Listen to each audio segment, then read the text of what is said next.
la mañana de hoy está designado el magistrado Luis Camargo, el cual ya se encuentra con nosotros desde temprano.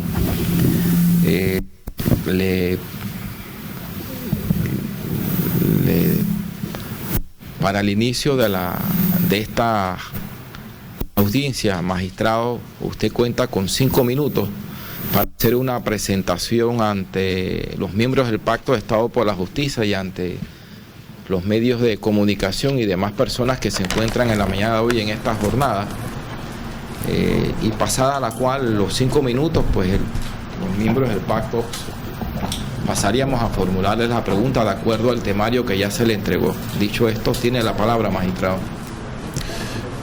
Muy buenos días, distinguidos representantes de la Comisión de Pacto de Estado por la Justicia, público presente. Me encuentro ante ustedes en virtud del cumplimiento de un compromiso asumido cuando decidí aspirar al cargo de magistrado principal en la Sala Primera de lo Civil de la Corte Suprema de Justicia. Un compromiso que nace con la intención de someter en este momento al escrutinio público mi hoja de vida, mi trayectoria, mi capacidad y mi compromiso con los derechos fundamentales, con la ética, con los compromisos sociales y con la, tranquilidad de saber que este tipo de ejercicios contribuyen al fortalecimiento de los valores democráticos. Me presento ante ustedes a través de una hoja de vida donde los aspectos relevantes de mi hoja profesional involucran 23 años de servicio al sistema de administración de justicia, 23 años de servicio dedicados a la docencia universitaria, de forma ininterrumpida. Dentro de eso, evidentemente, mi formación jurídica pasa por una licenciatura en Derecho y Ciencias Políticas, una maestría en Derecho Privado, una especialidad en alta gerencia, una especialidad en Derecho de la Competencia y Consumo, una especialidad en Docencia Superior y mi último grado académico, después de 7 años de largos esfuerzos y de investigación, un doctorado en Derecho Civil otorgado por la Universidad de Panamá. En mi trayectoria profesional fui abogado litigante antes de ser miembro del órgano judicial durante 6 años, es decir, que conozco la realidad del ejercicio de la profesión de la abogacía. Luego de eso ingreso al órgano judicial en calidad de suplente del juzgado noveno, en ese tiempo se llamaba juzgado noveno de circuito civil, luego fue el juzgado segundo seccional de familia, luego fue asignado a ese tribunal en virtud de que la juez principal fue ascendida a magistrada. Ejercí ese cargo durante 3 años, hasta el año 1997, cuando mediante concurso obtengo la posición de juez noveno de circuito civil especializado en los temas de libre competencia, asuntos del consumidor y propiedad intelectual. Con posterioridad, en el año 2001, mediante concurso también, obtengo la plaza de magistrado del Tercer Tribunal Superior de Libre Competencia y Asuntos del Consumidor, plaza que hasta este momento he venido desempeñando. A la par de estas actividades profesionales y académicas, he publicado algunas obras jurídicas. Soy el autor del Compendio de Derecho Mercantil número 1, que abarca el estudio de lo que es el acto de comercio, el comerciante y la empresa mercantil, y el Compendio de Derecho Mercantil número 2, que abarca todo el estudio de las sociedades mercantiles, incluyendo las sociedades anónimas, las sociedades de responsabilidad limitada, las sociedades en comandita, las sociedades colectivas, etc. También he elaborado esos textos, valga señalar, se usan como textos de referencia para los cursos de Derecho Mercantil en la Facultad de Derecho de la Universidad de Panamá. He elaborado también un texto denominado La Teoría de las Personas, que se utiliza en la fase introductoria de Derecho Civil en la Facultad de Derecho. Tengo también publicado un curso de Derecho de Familia, también como parte de mi labor como docente. He publicado algunas otras obras como El régimen jurídico de los mercados, temas actuales del derecho de consumo. He publicado una obra denominada La obra colectiva en la legislación panameña, la obra protegida en la legislación panameña, perdón. Además de eso, he participado en diferentes obras colectivas vinculadas con temas de derecho procesal, derecho de los consumidores, derecho de la propiedad intelectual. He participado al menos en 100 seminarios con carácter nacional e internacional.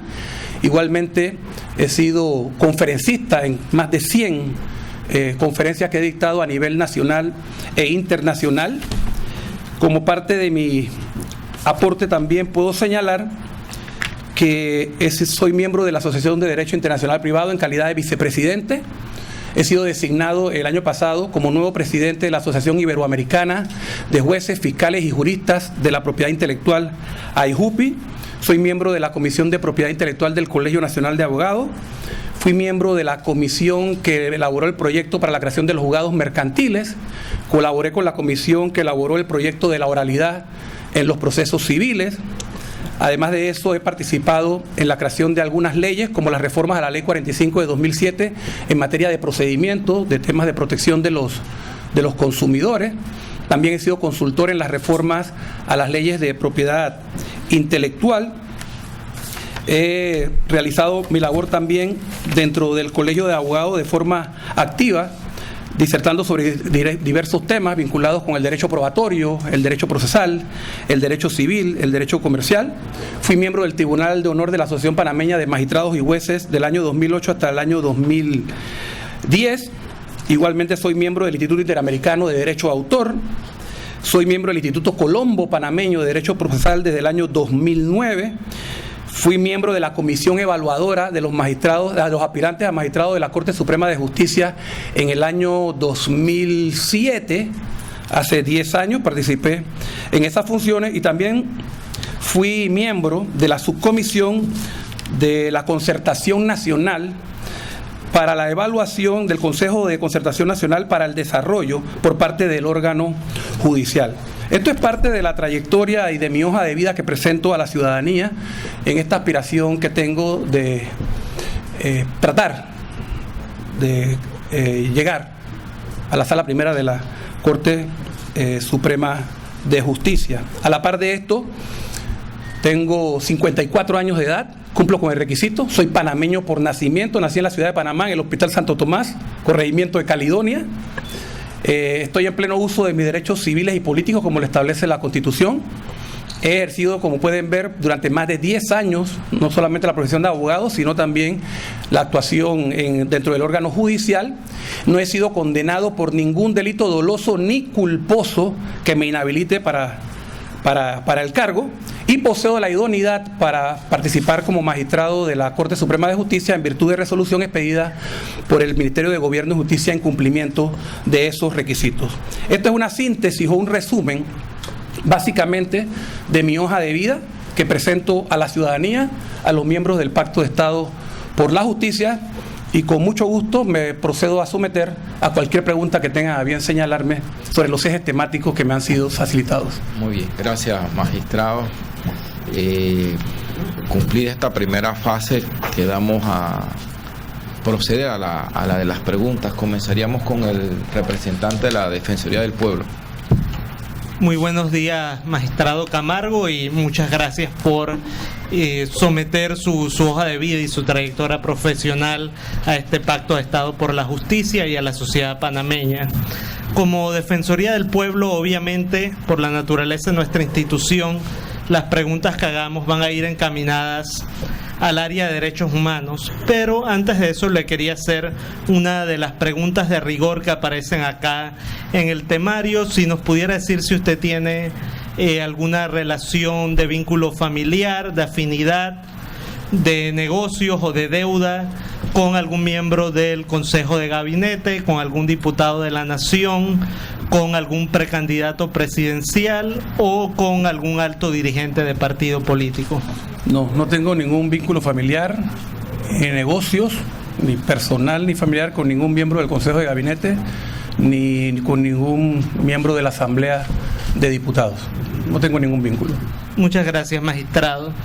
Ya en el tema de los derechos humanos, nos gustaría saber en su opinión, qué lugar ocupan las decisiones de los tribunales y organismos internacionales de derechos humanos y el derecho internacional de los derechos humanos en general en nuestro sistema jurídico, y qué valor le daría usted a las mismas en sus fallos o en sus decisiones de resultar electo como magistrado de la Corte Suprema de Justicia.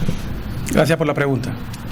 Nuestro país forma parte del Concierto de las Naciones y en virtud de ello ha suscrito gran cantidad de tratados y convenios internacionales en diferentes ámbitos.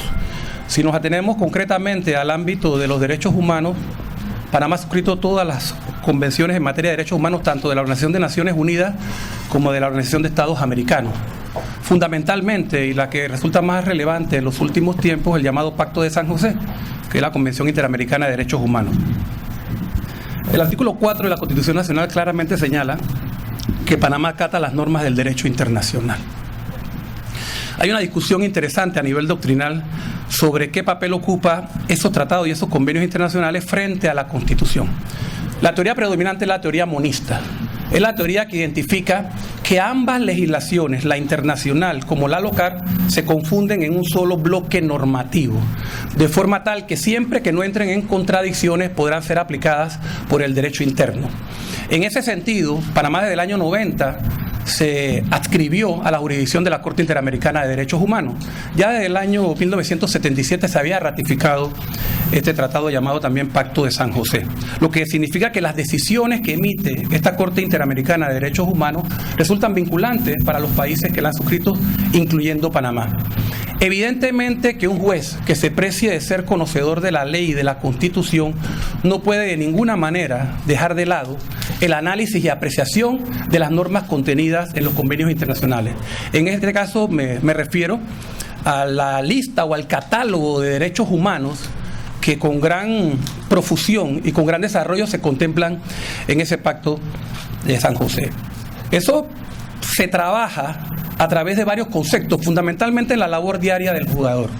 Porque hemos pasado de un criterio acerca de que los jueces, a pesar de que la guardia de integridad de la Constitución se ejerce exclusivamente por el Pleno de la Corte Suprema de Justicia, lo que se llama el control concentrado, también ocurre lo que se llama el control difuso, no sobre la apreciación y el carácter normativo vinculante que tienen las normas constitucionales para decidir si son ilegales o no algunas disposiciones, sino para la aplicación de lo que se llama el control de constitucionalidad.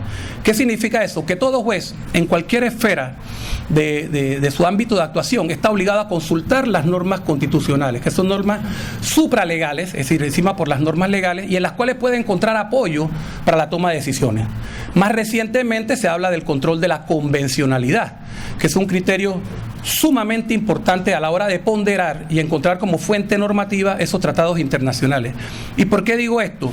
Porque a veces la legislación interna puede ser insuficiente y el apoyo de poder acudir a los convenios y tratados internacionales, principalmente en derechos humanos que guardan directa relación con la tutela judicial efectiva que deben dar los tribunales, plantea que los jueces deban conocer los convenios internacionales en cada una de sus áreas, no concretamente en el área de derechos humanos. Por ejemplo, en materia de derecho de familia, los jueces de familia tienen que aplicar los convenios en materia de protección de la niñez, de la familia. En el ámbito en que yo trabajo, por ejemplo, en el ámbito de la propiedad intelectual, los convenios internacionales acerca de la protección de la propiedad intelectual. Y en el caso concreto que estamos conversando, en materia de derechos humanos, derechos fundamentales, y en el caso de la aplicación del debido proceso, y ese principio que está involucrado dentro del contexto general que es la tutela judicial efectiva. Por ende, el juez en ese control de convencionalidad no solamente está obligado a conocer las disposiciones de estos convenios, sino las interpretaciones que ha hecho la Corte Interamericana de Derechos Humanos sobre diferentes tópicos que están contenidos en esos tratados. Y esa satisfacción del conocimiento del derecho interno, del derecho internacional, y poder ejercer dentro de sus funciones un control constitucional y un control de convencionalidad, le crea un marco jurídico importante al juzgador a la hora de tomar una decisión donde se ventile algún aspecto que esté tutelado dentro de esos convenios internacionales. Muchas gracias, magistrado. Otra pregunta. Obviamente ninguno de nosotros es Nostradamus, pero le quisiera preguntar, de ser electo como magistrado de la Corte Suprema de Justicia, ¿cuál espera usted que serían esos, ya serían 9 años de servicio que le tocarían, serían los grandes temas o grandes retos en materia de derechos humanos a los que usted se afrontaría ocupando esa magistratura? En primer lugar, el conocimiento que debe tener todo funcionario judicial de los instrumentos internacionales en materia de protección de los derechos humanos. Esa categorización de esos derechos no debe ser una letra muerta, no debe ser una letra abstracta, teórica, consagrada en los tratados, sino que tiene que tener una aplicación práctica y directa en cada uno de los asuntos que le son sometidos a consideración de los jueces. El primero, capacitación permanente de los funcionarios, no solamente en el área en el cual desarrolla sus actividades o su especialidad, sino también con el conocimiento de las normas constitucionales y supranacionales. Es lo que se llama modernamente el juez constitucional, para hacer alusión a un juez que también conoce las normas constitucionales y las normas internacionales en materia de derechos humanos. Esa sería una primera aproximación. Lo otro, el concepto de tutela judicial efectiva encierra 3 aspectos fundamentales, que son el acceso a la jurisdicción, el debido proceso y la efectividad de las sentencias. Esa es una función de los juzgadores, permitir el libre acceso a los tribunales de justicia a toda la población. En esencia son los usuarios, son las personas que requieren de ese servicio público que brinda el sistema de justicia. La garantía del debido proceso, que se enmarca a través de todas las funciones que debe desarrollar y garantías un juez dentro del trámite procesal. El derecho al juez natural, el derecho a ser oído, el derecho a presentar pruebas, el derecho a que se respete el procedimiento establecido y el derecho a la efectividad de la sentencia, es decir, que la sentencia pueda ejecutarse y pueda cumplirse, y eso está dentro de las facultades que tienen los jueces, que son no más que los efectos de la jurisdicción, de poder ejecutar sus sentencias en los diferentes ámbitos. Ese elemento es fundamental y siempre he sido de la línea o de la tesis de que el juez no debe ser un mero espectador para la aplicación normativa de un artículo del código, a lo que yo llamo una especie de mecánica jurídica. El juez debe ser también un investigador de los hechos sociales.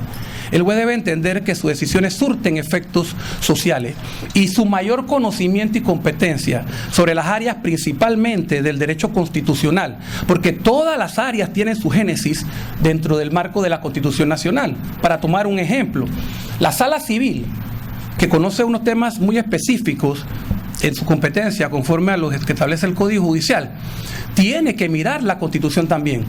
Por eso hoy modernamente se habla de la constitucionalización del derecho privado. Entonces, ¿cuál es el marco constitucional que permite que exista el desarrollo de actividades jurídicas entre particulares que luego regula la ley civil?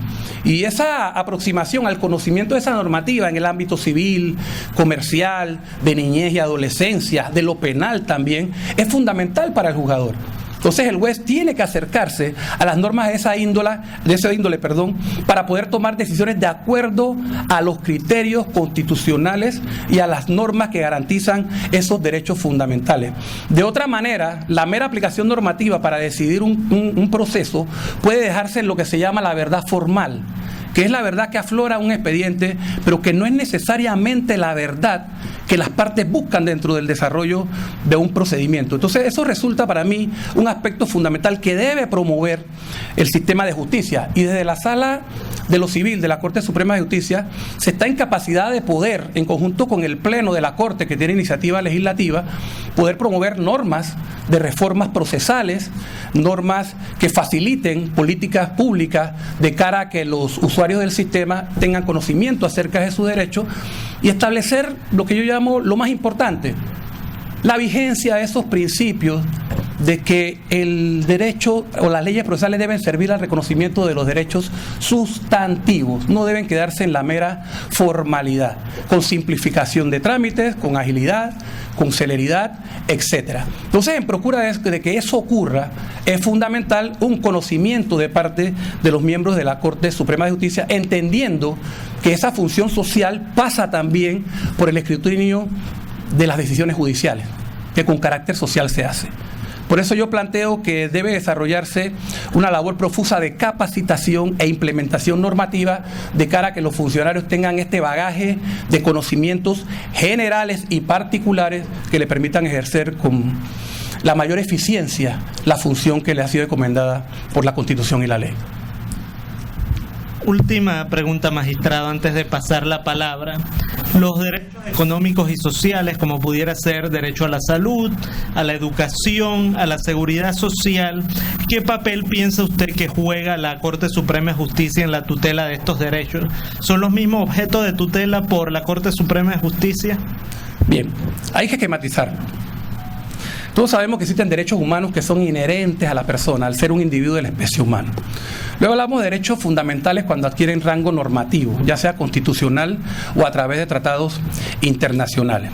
Y esos derechos se han subclasificado en derechos de primera generación, segunda generación, tercero, ya se habla de los derechos digitales como de cuarta generación. Esos derechos económicos, culturales, sociales, están contenidos en la Constitución. ¿Pero qué ocurre? En mi opinión, en la Constitución panameña existe una dispersión normativa en el título tercero, que se enuncia como el título de los deberes y derechos individuales y sociales.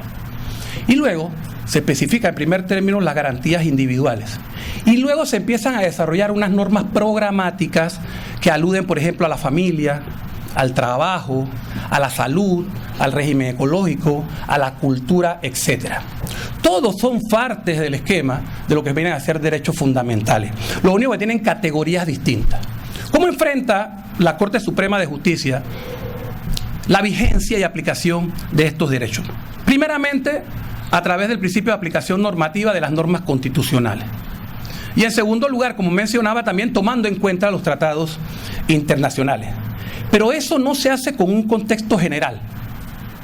La Corte tiene que resolver dentro del ámbito de su competencia, ya sea la sala civil, la sala penal o la sala tercera de lo contencioso o el pleno de la Corte, cada uno de los asuntos que le son sometidos a su consideración. En el ejercicio de esas facultades, dependiendo del tipo de acción que se pretenden, se emitirán fallos, se emitirán decisiones en procura de tutelar esos derechos fundamentales. Entonces, esos fallos crean una especie de expansión de conocimiento acerca de su vigencia y que sirve de precedente para futuros casos. Entonces, a través de, por ejemplo, amparos donde se ha vulnerado derechos de esta clase con carácter fundamental, se manda un mensaje a la comunidad acerca de la tutela de esos derechos.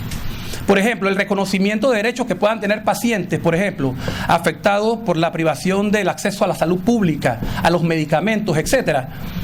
También se puede mandar un mensaje que en cierta forma crea conciencia acerca, no de la existencia de derechos, porque están contemplados, sino de la posibilidad de que todo ciudadano pueda acceder al sistema en procura del reconocimiento de ellos. La Corte no se pronuncia de forma abstracta y general, tendrá que hacerlo de forma concreta y casuística en cada caso que se le presente, de forma que esa decisión enmarcada en esos parámetros evidentemente va a ser importante. En este caso hablamos del precedente judicial o jurisprudencial de la Corte Suprema de Justicia para futuros casos. Pero créame algo, en cada decisión que emite un juez del órgano judicial, sea municipal, sea de circuito, sea de un tribunal superior o sea de la Corte, van inmersos principios constitucionales, van inmersos reconocimiento de derechos constitucionales y supranacionales.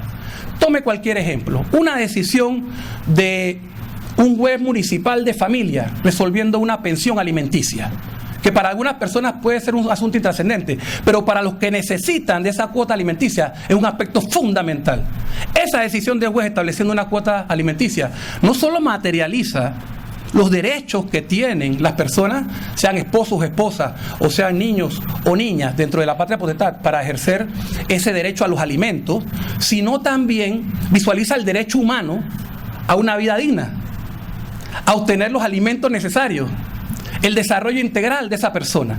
Lo que significa que toda decisión en el marco laboral, comercial o civil siempre tiene un componente constitucional, porque las leyes, ¿qué es lo que hacen? Reglamentar las diferentes relaciones jurídicas con diferentes tipos de tutela, pero todas con raigambre constitucional. ¿Qué significa? Que la Constitución es la herramienta vital que tenemos nosotros y esa es la estructura básica del conocimiento del juez y eso es lo que debe procurar cada juez al momento de administrar justicia.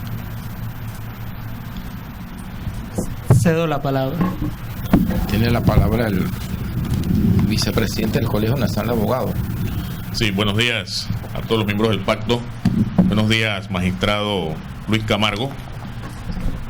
Nosotros como Colegio de Abogados, la primera pregunta que quisiéramos hacerle va en función de la independencia judicial como uno de los pilares que debe regentar la Corte Suprema de Justicia. La pregunta directa sería, ¿qué recomendaría usted de llegar a ser electo magistrado para procurar garantizar esa independencia judicial en este órgano del Estado? El título séptimo de la Constitución habla o regula la estructura del sistema de administración de justicia del órgano judicial. la norma constitucional del artículo 210 es muy claro. Los jueces y magistrados son independientes en el ejercicio de sus funciones y no va a haber más que acatar la Constitución y la ley. Esa norma también la desarrolla el Código Judicial y solamente los inferiores están obligados a acatar por el orden jerárquico las decisiones de los superiores. Ese principio de independencia judicial también está garantizado a través de algunas normas constitucionales y legales, como por ejemplo la inamovilidad de los jueces. No se puede restringir, por ejemplo, los emolumentos y los salarios de los jueces. Son algunos de los ejemplos que están legislados de cara a dotar a los jueces de las herramientas para que hagan valer su independencia judicial. Ese es el primer principio procesal que se estudia en la Facultad de Derecho. A mí me enseñaron 22 principios procesales, mi querido profesor Pedro Barzallo. Y el primer principio que se estudiaba era el de la independencia judicial. Y era un principio con carácter general porque es la base de cualquier otro principio procesal que se desarrolla durante la actividad o desarrollo de un proceso judicial. Ese principio, yo no solamente lo enuncio, yo pienso que ese principio es parte integrante, no solo de la formación, de la conducta que desarrolla el juzgador. No es decir soy independiente, sino demostrar ser independiente. Cuando usted estudia las cualidades de un juez, las más importantes son sus conocimientos y competencias, su honestidad e integridad y su independencia judicial, que se traduce en una independencia de criterio. Y por eso el juez debe estar ajeno a cualquier tipo de influencia partidista, económica, de amiguismo, familiar, social, de cualquier clase. Nada que perturbe que la toma de una decisión de un juez sea solamente en base a lo que dice la Constitución y la ley. Ese principio es el que garantiza y le da tranquilidad a la ciudadanía. Porque cuando hablamos del preámbulo constitucional que se refiere a la justicia social, esa justicia no se puede materializar con jueces que no sean independientes. Entonces, la tranquilidad del asociado, de los miembros de una sociedad, de contar con un órgano de justicia independiente resulta fundamental. ¿Y cómo se materializa en las actuaciones de la Corte? Respetando las decisiones de los inferiores, no inmiscuyéndose dentro de las decisiones de los jueces de inferior jerarquía. Dejar que el juez libremente, con base a su conciencia, sus convicciones y su conocimiento, tome las decisiones correspondientes. Y por ello se ha establecido en la Ley 53 de 2015, que es la ley que establece la carrera judicial, incluso el amparo de independencia judicial. ¿Qué significa esto? La posibilidad de que un juez que vea que se atente contra su independencia por cualquier fórmula o mecanismo acuda ante un magistrado investigador de integridad y transparencia para que se le dé la debida protección y se le respete a él su independencia judicial y no sea sometido a ningún tipo de influencia externa, interna o de cualquier otra índole al momento de tomar una decisión. Entonces, independencia judicial es actuación, no es palabra. Ese es mi concepto. Gracias, magistrado.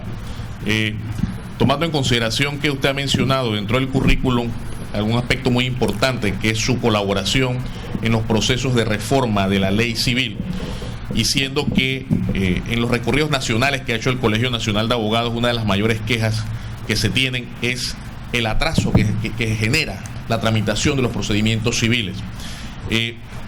Ese proyecto que se ha trabajado, la pregunta sería, ¿usted considera que solventaría esa problemática que se enfrenta con la mora judicial? Y dos, como eso sea como sea, de aprobarse, necesita de un procedimiento de implementación, ¿qué otras recomendaciones pudiera hacer a corto plazo para mitigar ese problema de la mora judicial en esa jurisdicción? Sí, el tema de la mora o el rezago judicial, como se le llama, es un tema complejo, que obedece a diferentes factores, pero son reales. La excesiva litigiosidad que hay en el país es un elemento importante que hay que tomar en cuenta. Todavía hay mucha deficiencia en cuanto al uso de los métodos alternos de solución de conflictos. Las personas prefieren acudir a las instancias judiciales a dirimir sus controversias. Eso es una realidad. Hay que reconocer que se ha incrementado grandemente el número de abogados del país, lo que también plantea una gran demanda de servicios judiciales. De igual forma, hay deficiencia todavía, a pesar de todas las reformas que se han introducido en materia procedimental, en alguna estructura procesal de algunos procesos. Tomo un simple ejemplo. El proceso ordinario civil sigue siendo un proceso escrito, tradicional, y que no hemos logrado todavía en ese proceso que se implemente la oralidad. Una oralidad, aunque sea atenuada en materia de audiencia, que ha resultado exitosa en otras jurisdicciones, en materia de familia, en materia laboral, en materia de libre competencia, en materia marítima. Sin embargo, seguimos todavía en el esquema del Código Judicial, dentro de los procesos de conocimiento, con un proceso tradicional, escrito, largo, engorroso, donde si bien se establecen muchas garantías para las partes en cuanto a la interposición de acciones, recursos o incidentes, en otras áreas se han trabajado a efectos de ir eliminando algunas acciones o que puedan ser resueltas en un acto de audiencia oral o el juez al momento de dictar sentencia. Eso puede ser otra medida en esas reformas procesales que pueda contribuir a disminuir el problema de la mora judicial. Hay otras. Tomemos algunos ejemplos. El proyecto de oralidad, que es el que acabo de mencionar. La creación de los juzgados de comercio, que está pendiente. Los juzgados de comercio, que no existen en Panamá, porque existe un error de creer que existen juzgados de comercio. Lo que existen son juzgados de libre competencia, asuntos del consumidor y propiedad intelectual, conocerían de todas las causas en materia mercantil.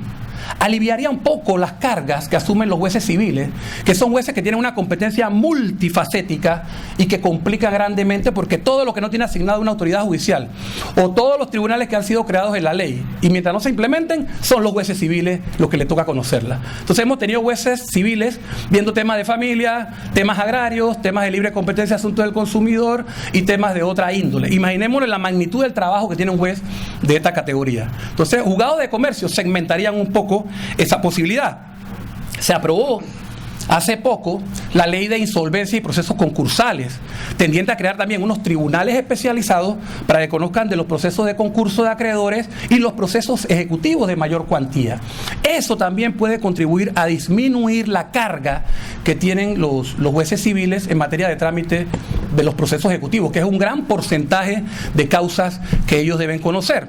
Se han establecido como proyectos paliativos también aumentar la cuantía de los jueces municipales, de forma tal que conozcan por razón de la cuantía de más causas, para aliviar la carga más pesada que tiene el órgano judicial, que precisamente radica en los jueces de circuito. Pero el asunto se complica aún más porque todas las apelaciones que se presentan contra los jueces de circuito, nada más pensemos en la cantidad de autos y sentencias que emiten los jueces civiles en este país, van a un cuello de botella, que siempre es un tribunal superior. Y digo cuello de botella porque nada más en el primer distrito judicial de Panamá, que conoce las provincias de Panamá, Darién y Colón, en la comarca de Cunayala, todas las apelaciones las conozca el primer tribunal, que tiene 5 magistrados desde mucho tiempo atrás. Y todas las apelaciones van a ese mismo tribunal, un tribunal evidentemente recargado de trabajo, precisamente porque el ejercicio legítimo de los medios de impugnación plantea que se logra el principio de la doble instancia. Y en ese sentido entonces ocurre que ahí se produce una especie de conjunción de muchas causas que materialmente, humanamente se hace imposible para 1, 2 o 3 magistrados poder evacuarlas en los tiempos precisos. Fíjense que en el año 2015 se introdujeron unas reformas en materia de términos en el Código Judicial, modificando la que existía anteriormente.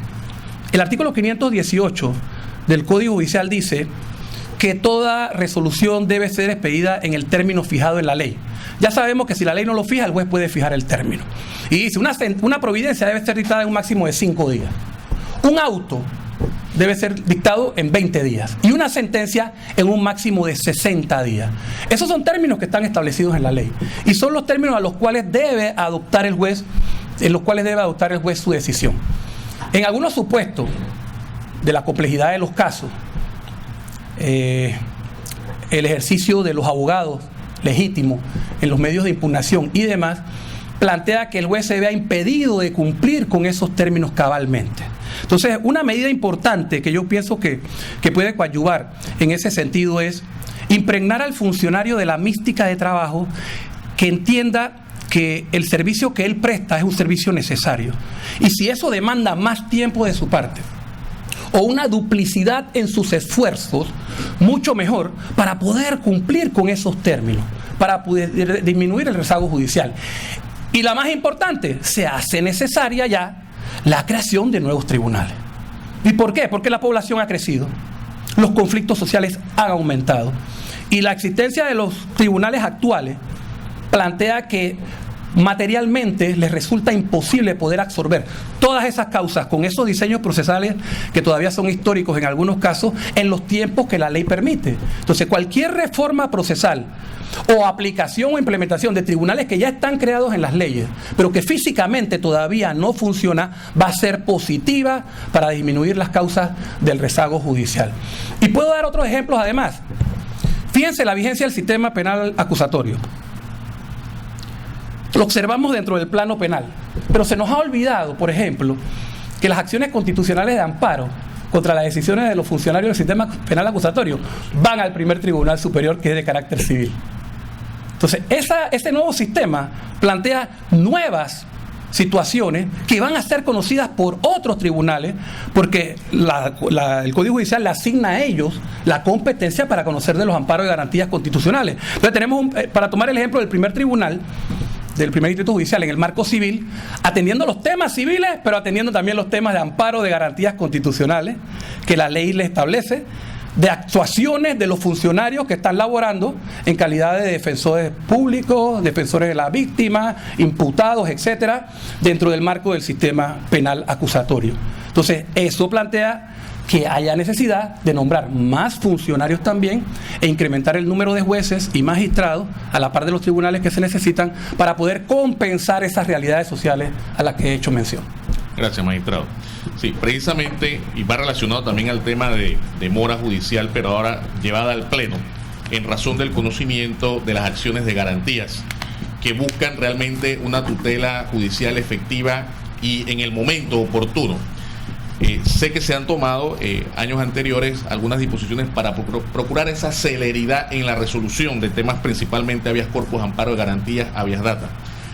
¿Qué recomendaciones daría usted como magistrado para lograr que eso realmente pudiese tener una respuesta a la necesidad de la tutela de esos derechos fundamentales que se busca proteger a través de esas acciones de garantía? Esas acciones que menciona el licenciado son fundamentales. ¿Por qué? Porque son prioritarias. Hay que decirlos, tienen prelación, porque no estamos hablando de asuntos procesales, sino de asuntos y derechos fundamentales. ¿Eso qué plantea entonces?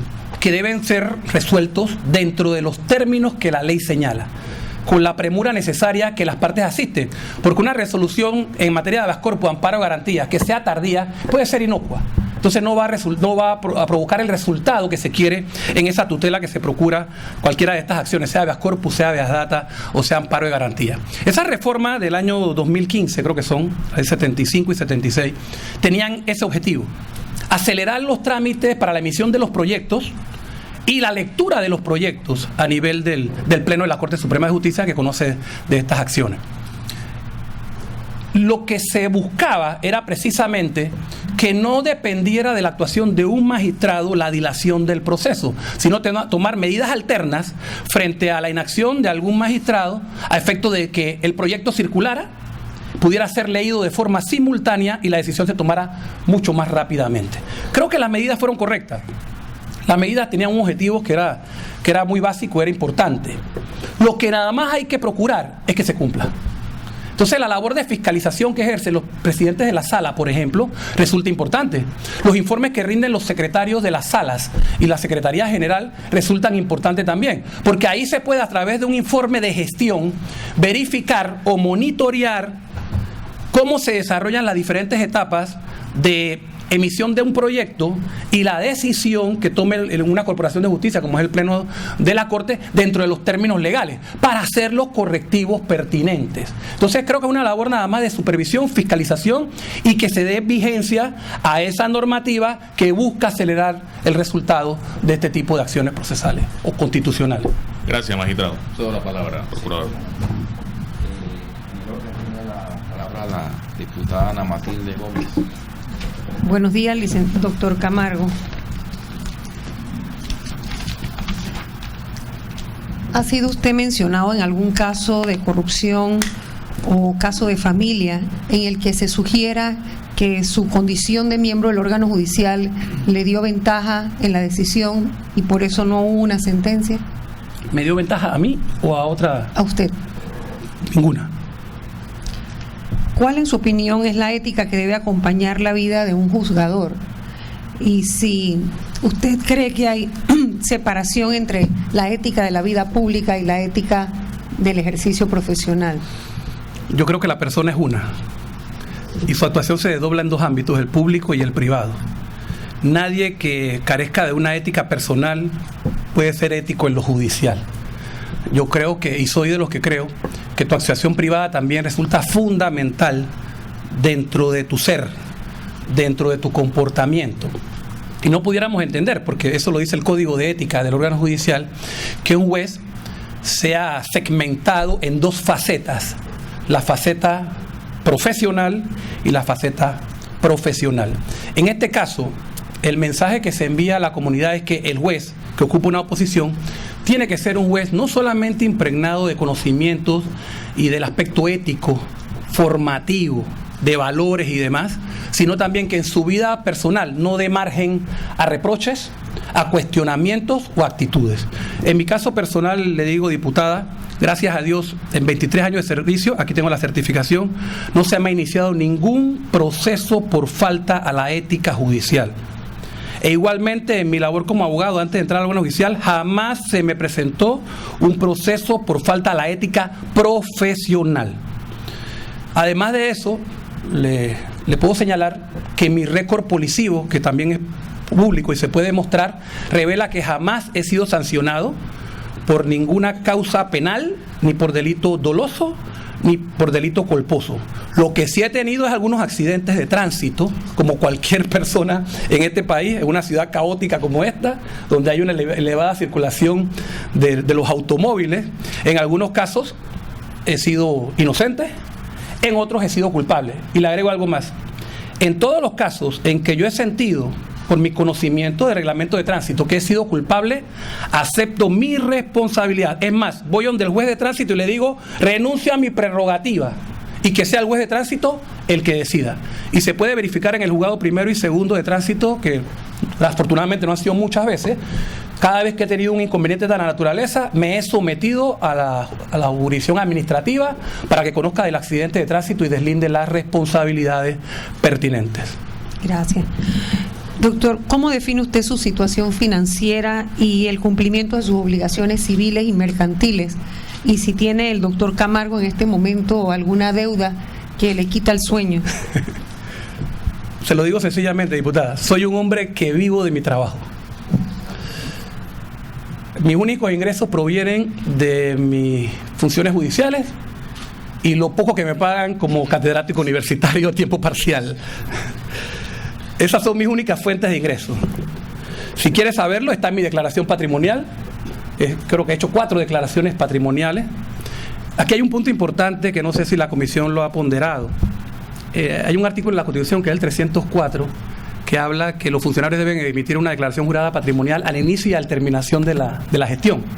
Pues eso ha sido reformado en la ley de carrera y en las leyes que mencioné hace un momento en materia de agilización de procedimientos, y que establecen que entre los primeros 10 días de cada mes, todo funcionario judicial debe hacer la declaración jurada. O sea, es un tema de transparencia, de poder mostrarse, no solamente al inicio y al final, sino durante todos los años del ejercicio judicial, cuál es el estado patrimonial que tiene el funcionario. Se lo digo sencillamente. Tengo una casa hipotecada, estoy pagando, soy el copropietario de la misma. Tengo un automóvil que estoy pagando también, soy el titular de la misma. Tengo una hipoteca de bien muebles sobre eso. Cuentas bancarias con 3 cifras bajas, no altas, que tengo en algunos bancos de la localidad. Y precisamente cuando me puse a analizar de la última declaración para acá, me sorprendí de que mis ingresos habían desmejorado grandemente. Entonces, en la medida que uno avanza en su carrera profesional, siente que el incremento salarial va a ser mejor, pero por alguna razón, la asunción de algunas deudas, mis hijos han crecido, eso demanda grandemente muchos pagos, están en unas escuelas privadas que son muy caras también, existen esos gastos que hay que solventar como padre responsable, y en esa medida solamente puedo señalarle que no hay nada que me robe el sueño, porque tengo un trabajo que afortunadamente me permite cubrir mis necesidades y me deja un marco de ingresos que me permite realizar algunas actividades sociales cada cierto tiempo, por ejemplo, un viaje recreativo, un viaje al interior, comprarme unos zapatos una vez al año, un saco nuevo de vez en cuando para no verse uno tan pasado de moda, etcétera. Pero no hay ninguna deuda ni ningún compromiso económico que a mí me robe el sueño en este momento. Magistrado, entre las preguntas que vienen en las redes, porque esto usted sabe que está siendo público, lo cual es un paso extraordinario que se está dando en el país. De hecho, hasta permite observar que si todos los que han llegado a la Corte hubieran pasado por este paso, tal vez tendríamos otra realidad en el país.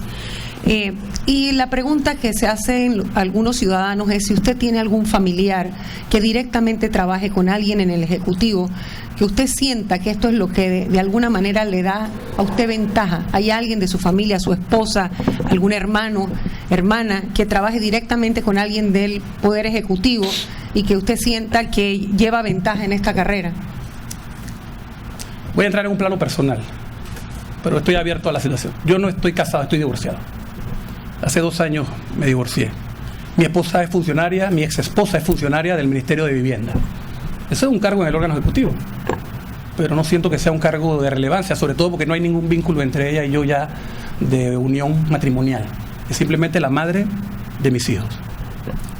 Por ese lado. Fuera de ella no tengo ningún otro pariente que labore en el órgano ejecutivo. Un hermano mío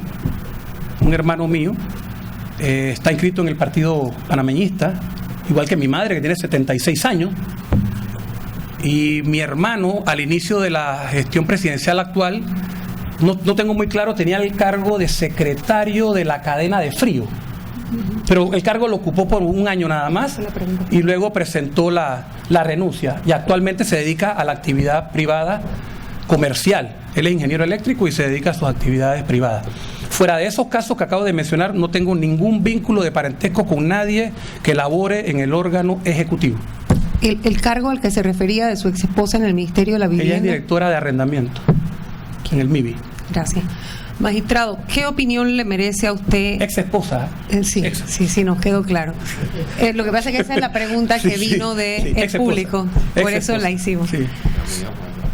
Sí, llama la atención que incluso me ha llegado, porque todos forman parte de la sociedad de información, que dicen que la esposa del magistrado. No tengo esposa, entonces no sé a qué se refiere. Entonces, bueno, a lo mejor aquí se cotiza, no se preocupe.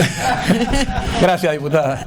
Óigame, ¿qué opinión le merece a usted la composición de los cuerpos colegiados en los que hay combinación de hombres y mujeres? Si usted tuviera que dar una opinión respecto, si usted llegara a estar en una posición en la que una mujer con iguales talentos, competencias, habilidades y destrezas que usted ha demostrado, en la misma posición compitiendo, ¿usted qué opinión le merecería privilegiar en la Corte Suprema de Justicia el ingreso de mujeres con igual talento que varones, probados los talentos, para que esa composición tuviera paridad? Fíjese, diputada, hay más magistradas mujeres en los tribunales superiores que varones. Y no he hecho el estudio, pero creo que también hay más jueces mujeres que caballeros. Lo que pasa es que en la Corte no se nota esa preponderancia y esa paridad. En los últimos años han sido pocas las mujeres que han ocupado cargos en el órgano judicial a nivel de la Corte Suprema. Pero ya esa no es una decisión de la Corte. Es una decisión del Consejo de Gabinete y la ratificación de la Asamblea. Pero les digo que soy un firme creyente de la paridad. De plano, siento que ese equilibrio es necesario en virtud del papel preponderante que hoy en día han adquirido las mujeres dentro de una sociedad. Y otro ejemplo gráfico es que en mis salones de clases son más las mujeres que los caballeros también. O sea, que más abogadas están saliendo cada vez más al ejercicio profesional. Entonces yo creo que en esa igualdad de género que se aborda a través de convenios internacionales, tratamiento legislativo y algunas leyes especiales que tienden a proteger esa condición de la mujer, debe materializarse. Pero para que eso ocurra, primero tienen que llegar al cargo. Y luego que lleguen al cargo, entonces establecer parámetros para que también tengan las mismas labores de dirección y administración que comúnmente encontramos en los hombres. Entonces yo soy creyente de que esa es una realidad que debe ejecutarse, que debe plantearse y no quedarse en un mero enunciado. Y lo digo por una formación personal muy íntima. La persona de más influencia en mi vida es mi madre. Todo lo que yo sé se lo debo a mi señora madre.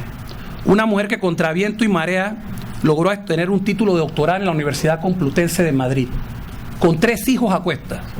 Y a punta de esfuerzo y sacrificio logró levantarlos a los 3. Y los 3 somos exitosos profesionales. Esos valores, esa honestidad que me enseñó mi madre desde pequeño y ese amor al estudio y a la educación proviene de una madre. Y yo tengo que ponderar eso. El pensar que los hombres somos superiores a las mujeres es totalmente equivocado. Es un pensamiento fuera de contexto. Estamos en un plano de igualdad en todos los aspectos. Y eso tiene que materializarse y tiene que darse en las diferentes corporaciones de justicia. Si se hace ese estudio a nivel de funcionarios, caballeros y damas dentro del órgano judicial, creo que nos vamos a encontrar con que son más las damas que administran justicia. De plano, yo laboro en un tribunal donde son 2 damas y yo soy el único caballero. Entonces, en esa corporación hay una preponderancia de las damas. Creo que en el primer tribunal también son 3 damas y 2 caballeros. Entonces puede haber una preponderancia también ahí y en muchos otros tribunales a nivel. Simplemente no se ha traducido por otro tipo de decisiones que ya no son internas del órgano, sino externas, en ejercicio de facultades constitucionales, que eso no se ha producido a nivel de la máxima corporación de justicia. Gracias. Magistrado, no es lo mismo ser independiente que ser arbitrario. ¿Cómo usted corregiría? ¿Cómo se le puede poner algo de orden sin violentar el principio ese de la autonomía, de la sana crítica, la independencia del juez? Fallos que son evidentes, que el juez no ha tomado en cuenta la prueba que está dentro del expediente, pero que con aquello de seguir invocando la sana crítica y la independencia del juez, prácticamente se deja al ciudadano después de todo la aplicación de todos los medios de impugnación posibles, pero aún así prácticamente en un estado de indefensión frente a un juez que falla en contraposición a lo que la evidencia y la prueba le dice en su expediente. Una vez le planteé a un estudiante sobre las virtudes y problemas del sistema judicial. Y el estudiante me contestó: profesor, ¿es que usted cree en el sistema? Yo no creo en el sistema, porque no hay sistema perfecto. Y todo sistema se puede mejorar, pero es el sistema que tenemos. Y créanme que los legisladores de esas normas procesales que orientan la realización de los procesos han tomado previsiones. Claro que pueden haber fallos que no se ajusten a derecho. Puede que se den fallos que en algún momento se equivoquen con relación a la apreciación de la prueba. Pero para eso existe el principio de impugnación. Los medios de impugnación y consulta son la válvula de seguridad. Todo error de un juzgador puede ser cuestionado a través del ejercicio de los recursos judiciales. Tenemos el recurso de reconsideración, el recurso de apelación, el recurso de hecho, que son los recursos ordinarios, y tenemos los recursos extraordinarios, la casación civil y penal, y tenemos también el amparo de garantías constitucionales como una medida extraordinaria que puede realizarse dentro de los procesos para lograr revertir cualquier decisión que una parte considera afecta a sus derechos procesales. El manejo de esos medios de impugnación resulta importante. ¿Por qué? Si usted nota, los tribunales unipersonales son los de menor jerarquía, los jueces municipales, los jueces de circuito. Una vez el asunto trasciende a una segunda instancia, como por ejemplo sería un tribunal superior, ya es un cuerpo colegiado. Ya no es uno que va a decidir sobre si la decisión del inferior fue correcta o no. Van a ser 5 o van a ser 3. Y todavía la opción de poder acudir a la Corte Suprema de Justicia, ya sea en sala 3 o en pleno 9, plantea una estructura importante para poder solventar las deficiencias que se den a lo interno del sistema. Y se lo pongo en un ejemplo claro. Una parte que se sienta afectada por una decisión que no le garantiza su derecho, ejercita el recurso de apelación. Y ese recurso de apelación le permite revisar esa sentencia ante una esfera superior, a efectos de determinar si estuvo o no conforme a derecho. Porque los errores existen, pero la forma de solventarlos y solucionarlos también existen dentro de la legislación. Entonces la garantía que tenemos de los medios de impugnación, ordinarios y extraordinarios, de las acciones constitucionales y la posibilidad de que superiores revisen, analicen examinen la decisión de un inferior en ejercicio de alegatos de apelación o de sustento en contra de una decisión judicial son importantes, porque ahí encuentra el usuario entonces la posibilidad de cambiar el criterio errado, que él considera errado, de una decisión judicial. Entonces, difícilmente, en mi opinión, va a ocurrir que un fallo de primera instancia, confirmado en la segunda instancia y ratificado en vía casación, sea totalmente alejado de las normas jurídicas. Esas previsiones procesales como medios de impugnación permiten al usuario tener la tranquilidad de que la decisión final, aun cuando no le fue conveniente, fue tomada con apego a la ley y fue tomada con base a las posibilidades de poder ejercer su derecho a defensa, a ser oído, al debido proceso y a poder impugnar esas resoluciones judiciales. Entonces creo que el mecanismo para esas situaciones, que pueden ser irregulares, a veces de forma negligente, a veces de forma culposa, no dolosa, pueden ser corregidas por las propias herramientas que la legislación procesal le da. Pero aquí hay exámenes importantes, porque a veces ocurre, y es un tema ya un poco más profundo, si me lo permiten, que hay muchos casos que llegan al órgano judicial que no debieron llegar. Casos donde el abogado, el auxiliar del sistema de justicia, los abogados lo son, cometió equivocaciones en el encauce procesal. El abogado quizás pensó que tenía un derecho que podía ser reconocido y luego en el desarrollo procesal se da cuenta de que no estaba en lo correcto. Pero eso es su acción legítima de acceder a la jurisdicción, de asesorar a sus clientes y buscar un pronunciamiento judicial. Luego ese desarrollo le va dando a él, digamos así, la experiencia o el conocimiento acerca de cualquier situación que pudiera haber provocado que no se hubiera hecho necesario la necesidad de interponer una acción judicial. Atención, el acceso a la jurisdicción es general. Y eso es precisamente lo que el derecho procesal materializa como la autonomía de la acción. ¿Qué significa esto, señores? Y mucha gente no lo entiende. Con derecho o sin derecho, yo puedo tocar la puerta del órgano judicial. Ese es mi derecho. Pero el derecho a obtener una sentencia favorable, eso requiere del cumplimiento de una serie de presupuestos procesales, la pretensión, la acreditación de los hechos, la prueba y el fundamento de derecho para la decisión. Y eso no todas las acciones judiciales lo tienen contemplado. Muy bien. Y finalmente, ¿qué opinión le merece a usted los privilegios y prerrogativas en el ejercicio de los cargos públicos de alta jerarquía en la administración pública en general y particularmente en la administración de justicia, tomando en consideración la diferencia de trabajo que hay entre un magistrado, que está prácticamente siempre en su despacho, y un juez municipal que eventualmente practica diligencia fuera de su despacho? Las prerrogativas están contempladas en la ley. Alguna gente se me ha acercado para preguntarme cuáles son esas prerrogativas. Yo le puedo hablar de las mías. Les soy sincero, no conozco en detalle cuáles son las prerrogativas de los magistrados de la Corte Suprema de Justicia, pero creo que son similares. Por ejemplo, en el caso de los magistrados del Tribunal Superior, tenemos derecho a exonerar un vehículo cada 3 años. Tenemos derecho a pasaporte diplomático.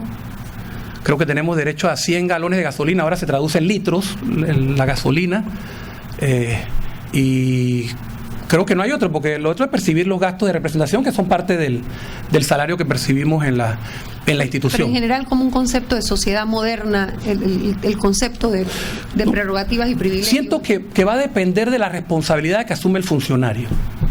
Por ejemplo, si es un funcionario que está expuesto a cualquier situación irregular, evidentemente requiere de una seguridad, que se le provee herramientas de seguridad, un personal asignado a él por cualquier contingencia que pueda ocurrir. Ningún funcionario está exento de esa posibilidad. Y evidentemente, frente a mayor jerarquía, mayores responsabilidades y más impacto tienen esas decisiones, porque las decisiones más trascendentes se toman en las esferas más superiores. Entonces, por ese lado, pienso que sí, en esos supuestos se hace necesario. El otro tema tiene que ver con el desplazamiento que llevan a cabo los funcionarios. Le voy a contar una anécdota. Cuando yo era juez de circuito, me tocó trasladarme a una empresa a hacer una acción exhibitoria. Y el abogado me dice: licenciado, yo lo llevo. Yo le dije: no, yo me traslado de mi carro, porque a mí me dan para mi gasolina y yo puedo cubrir ese gasto. Y me dice: wow, primera vez que escucho eso, me dijo el abogado. ¿Qué quiere decir esto? Que si a mí se me paga un dinero como parte de mi salario para complementar mis labores, si eso se usa en beneficio del sistema de administración de justicia y las funciones que yo desarrollo, no le veo el inconveniente.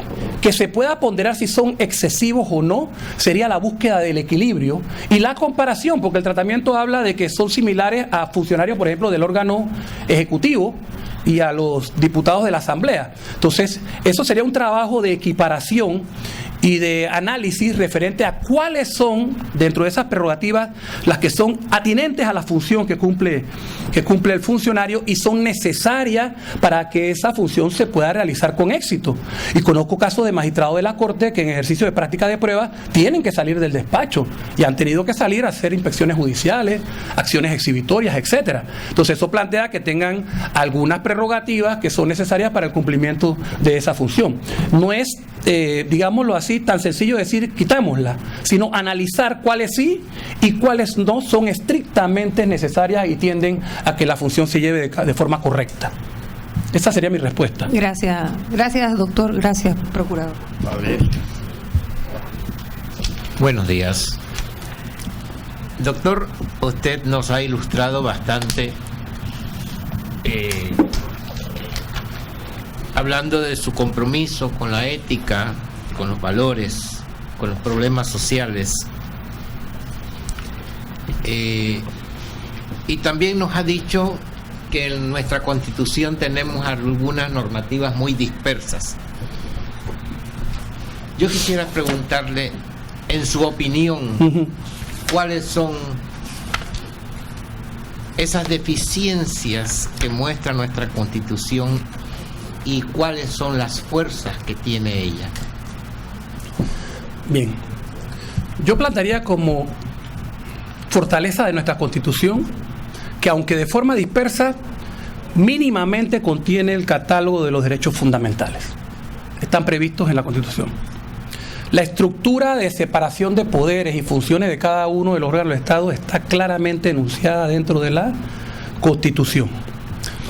El consagrar nuestra Constitución, lo que se llaman derechos fundamentales de incidencia procesal, es decir, ya más en el ámbito de la garantía para tutelar los otros derechos, también resulta una fortaleza importante. ¿Por qué?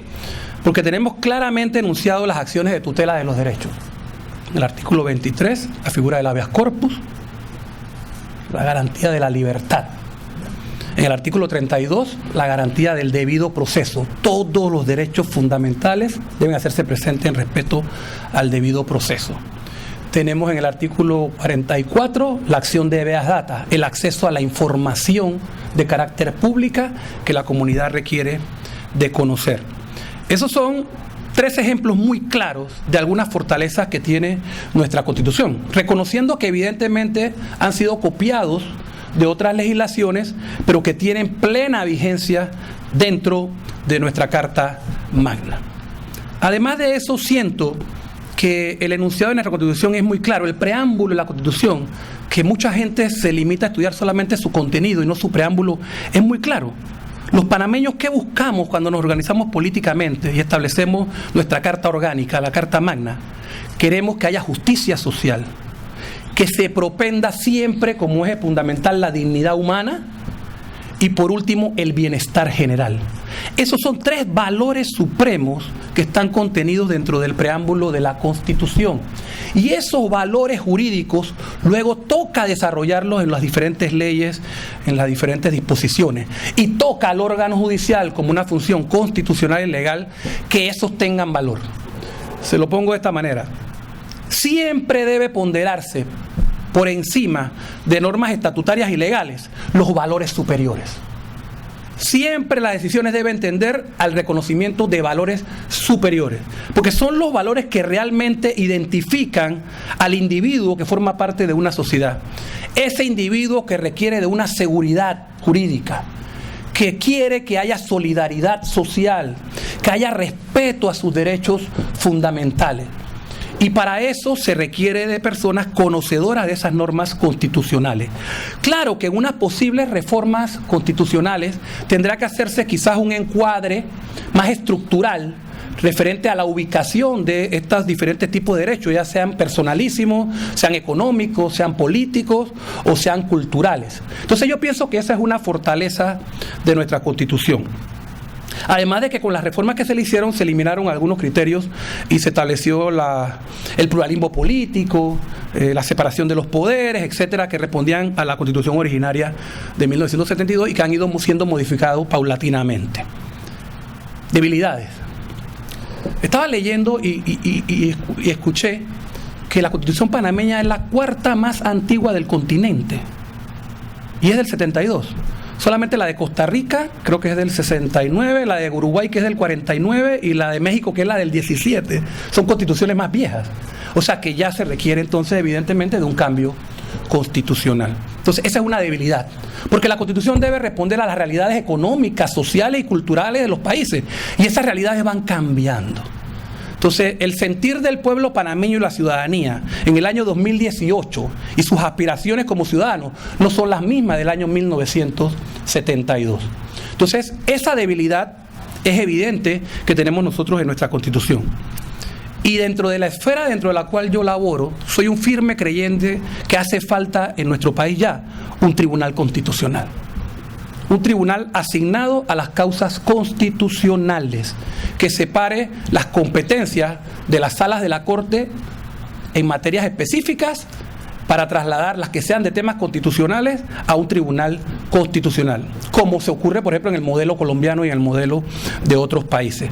Y eso va a resultar importante, y digo por qué.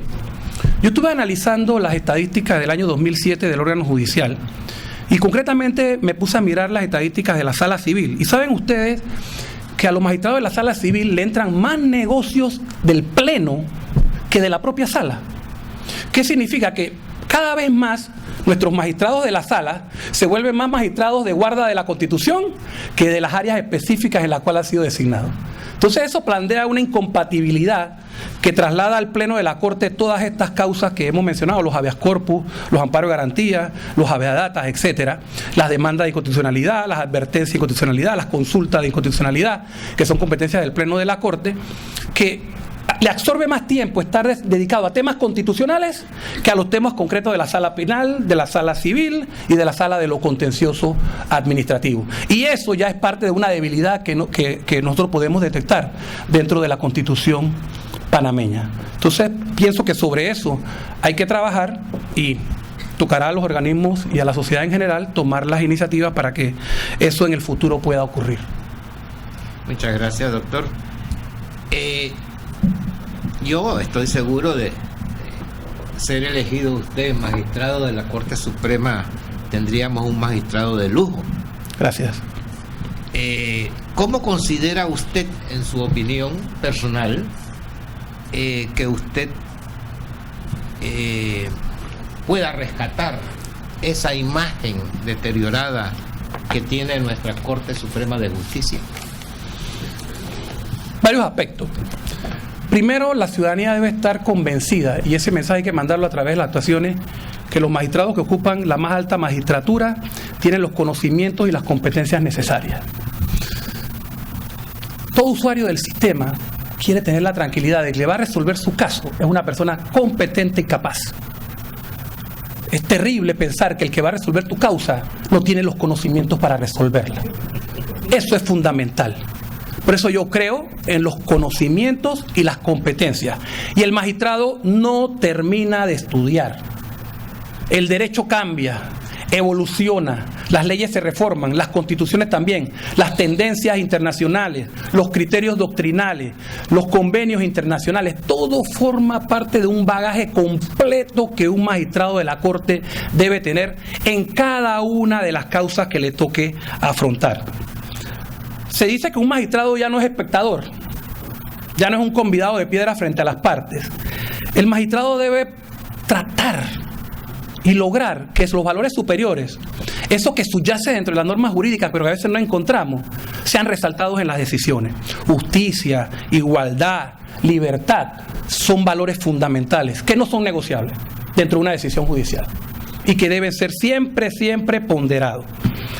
¿Cómo mejorarlo también? La percepción.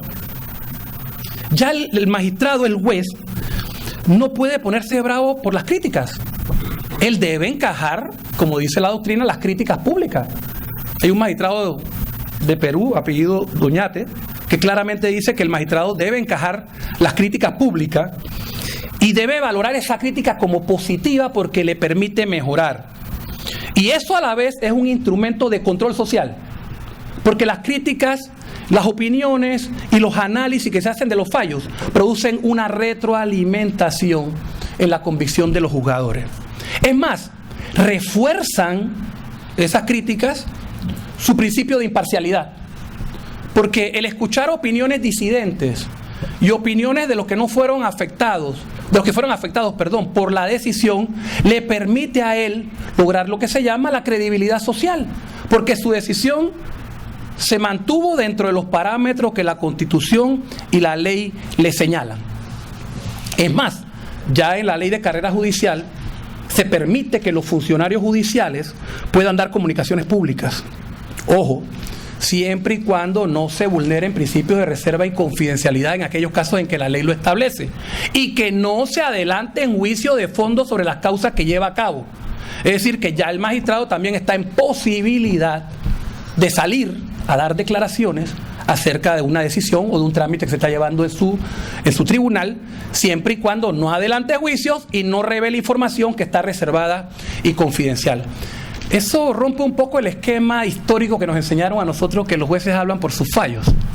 Entonces los jueces hablan por sus fallos, pero también puede dar explicaciones acerca de sus fallos. Y yo creo que eso es lo que la ciudadanía cada vez más está buscando. Y estos espacios de la sociedad civil que permiten hacer análisis acerca de las decisiones judiciales son importantes y deben ser tomadas en cuenta. El juez no está aislado de la sociedad. El juez no se encuentra encerrado en una cápsula de cristal, ajeno a todo lo que ocurre a su alrededor. Y claro que toda decisión judicial tiene un impacto social, que puede ser positivo o puede ser negativo. Y nunca, salvo algunos supuestos generales, todo mundo saldrá satisfecho con una decisión judicial. Siempre habrá una decisión que reconozca derecho de alguien, pero que otro siente que se le quitaron. En las decisiones judiciales, y ese es nuestro trabajo, lastimosamente no hay empates. Alguien gana, alguien pierde. Y esa labor tan difícil le toca al juez. Siempre cito un magistrado español que me dijo: Luis, es una labor difícil que se realiza sin temor ni esperanza. Sin temor de fallar, pero sin esperanza de que te lo reconozcan. Muchas gracias, doctor.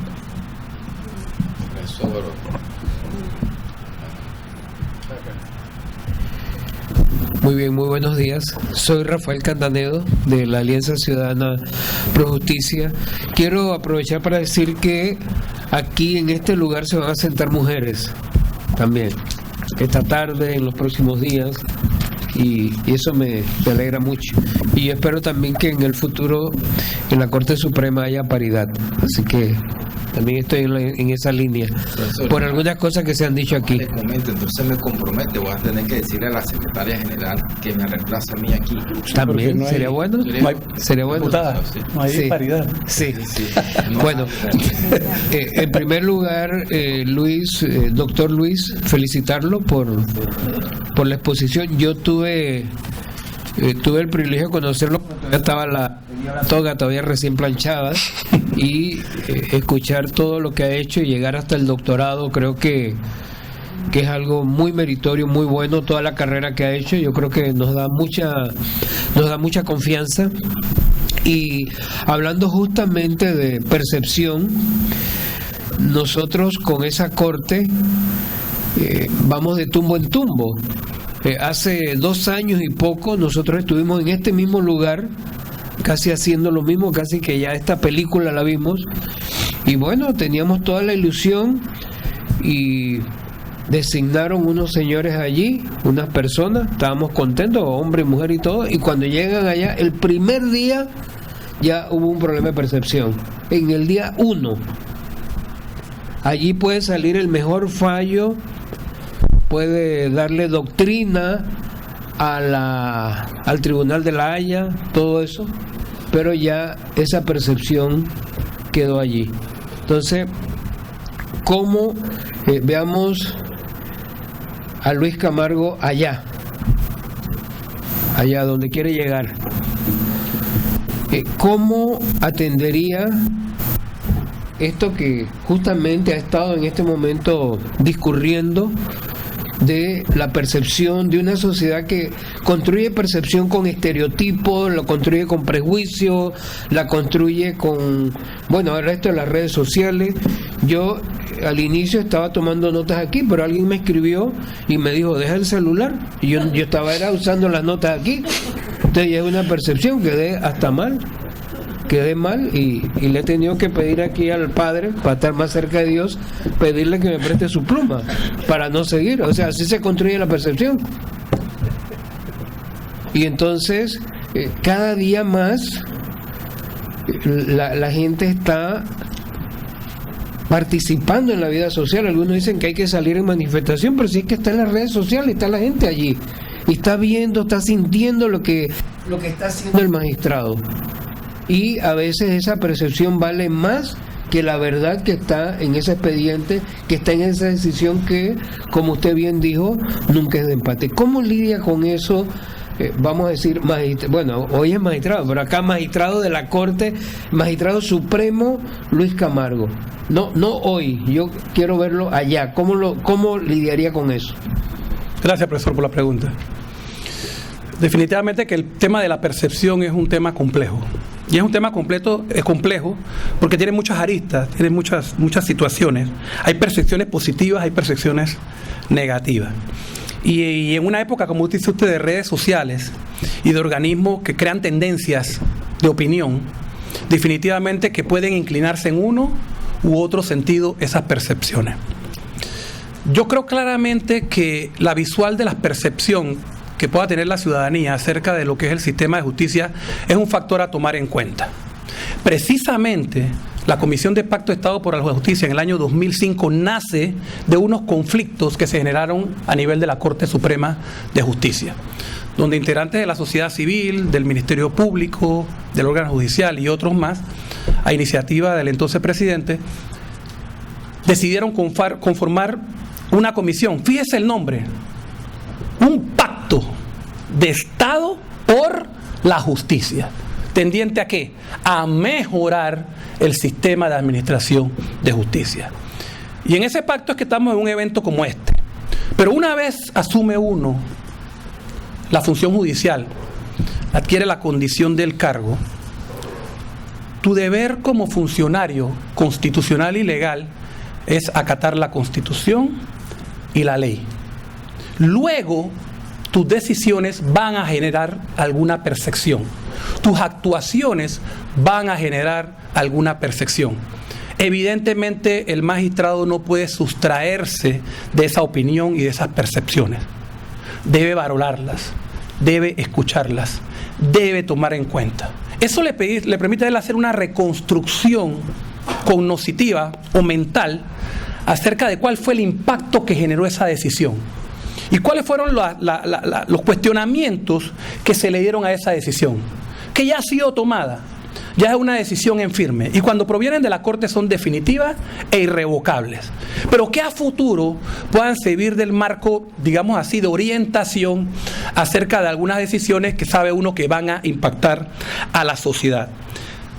Yo estoy de acuerdo con usted en que esa percepción debe tomarse en cuenta, en que esa percepción debe apreciarse por el juzgador y no sustraerse en ejercicio de una investidura de esta magnitud, como es la Corte Suprema de Justicia, de la realidad social y el entorno dentro del cual él trabaja o él se desarrolla. Porque todas esas decisiones, repito, impactan en eso. Pero hay un principio fundamental que orienta las actuaciones judiciales, y creo que la gente debe enfocarse mucho en él. Es el principio de la motivación. Toda decisión judicial de la clase que fuere, salvo las de mero trámite como las providencias y los proveídos, tiene que ser motivada. ¿Y qué es motivar una decisión judicial? Es en el fallo dar una explicación fundamentada en normas jurídicas, en las pruebas presentadas, en los hechos comprobados que llevaron al juez o magistrado a tomar esa decisión. Desafortunadamente, a veces se lee la parte resolutiva del fallo y no entramos en el análisis de cuáles fueron las motivaciones o los argumentos que llevaron a ese juez o a ese magistrado a tomar esa decisión. Ese principio de la motivación está en el Código Judicial y es de forzoso cumplimiento. Y es causal también para el ejercicio de los recursos judiciales. Por tanto, cuando el magistrado expide, ya sea unitario o en sala colegiada, una decisión, la motivación es la explicación que él brinda a la comunidad y a las partes del proceso de cómo arribó a esa decisión. Y esos argumentos son los que pueden abrir el debate de discusión académica, si se quiere, o teórica, sobre si fueron correctos o no esos argumentos y a qué o en qué forma fueron sustentados para llevar a cabo la decisión final. Entonces, esa parte que siento que a veces solamente se enfoca en la decisión final, sino en conocer las argumentaciones y los fundamentos que llevaron a tomar la decisión, son importantes. Y lo digo por mi experiencia a nivel de abogados, no de usuarios. Cuando una persona le dice al abogado, ¿cómo nos fue? Vete a ver el expediente a ver si ganamos o perdimos. ¿Qué es lo que hace el abogado? Solamente mira la última página. Ganamos. No dice más nada. Y la persona se va contenta, ganamos el pleito. Al otro dice, perdimos. Déjame leer a ver por qué perdimos. Porque luego vienen las otras instancias. Pero ocurre que el que gana ya no quiere saber más nada. Y el fallo puede tener 30, 40 páginas. Puede ser un monumento jurídico ese fallo. Puede ser una pieza procesal y jurídica, pero no se toman el trabajo de leerla. Entonces solamente nos interesa la resolución final. Entonces yo siento que para darle justicia también a algunas decisiones judiciales que han sido cuestionadas, tomémonos el trabajo de mirar la motivación de los fallos y las explicaciones donde el magistrado se explaya, donde él explica en base a los requerimientos que le exige toda decisión judicial de fondo en este caso, para conocer su pensamiento, su criterio sobre el tema concreto que le fue sometido a su consideración. Entonces eso trabaja también como mecanismo para que los que cuestionan el fallo y crean percepción acerca de la conducta del magistrado o acerca de la decisión del tribunal colegiado, también conozcan un poco cuál fue el fundamento y puedan rebatirlo. Porque frente a futuras situaciones o a futuros casos, ese puede ser el elemento que permita una variante en la jurisprudencia posterior de un organismo como la Corte Suprema de Justicia, cosa que ocurre también con bastante frecuencia, porque los seres humanos somos parte de una corporación, pero somos temporales. Y el criterio que pueda tener yo es el mío. Pero cuando yo no esté, vendrá otro que tendrá otro criterio. Pero todo lo que antecede a la labor de un funcionario es motivo de consulta y referencia para que él tome las mejores decisiones. Quiero llevarlo un poco por la idea esta de la Corte Constitucional, que estoy de acuerdo, también de las funciones de un magistrado, que son mucho más grandes, más graves de las que uno imagina. Por supuesto que los fallos son como el... Sí, gracias. Pero lo tenemos aquí como el gorgojo, qué cosa, ¿no? Sí, sí. No, está bien. O sea, por las funciones de un magistrado que son graves, no solo de fallos, sino de decisiones también administrativas, esto que hablaba de la necesidad de que se libere de algunas a través de más magistrados, de una corte más amplia.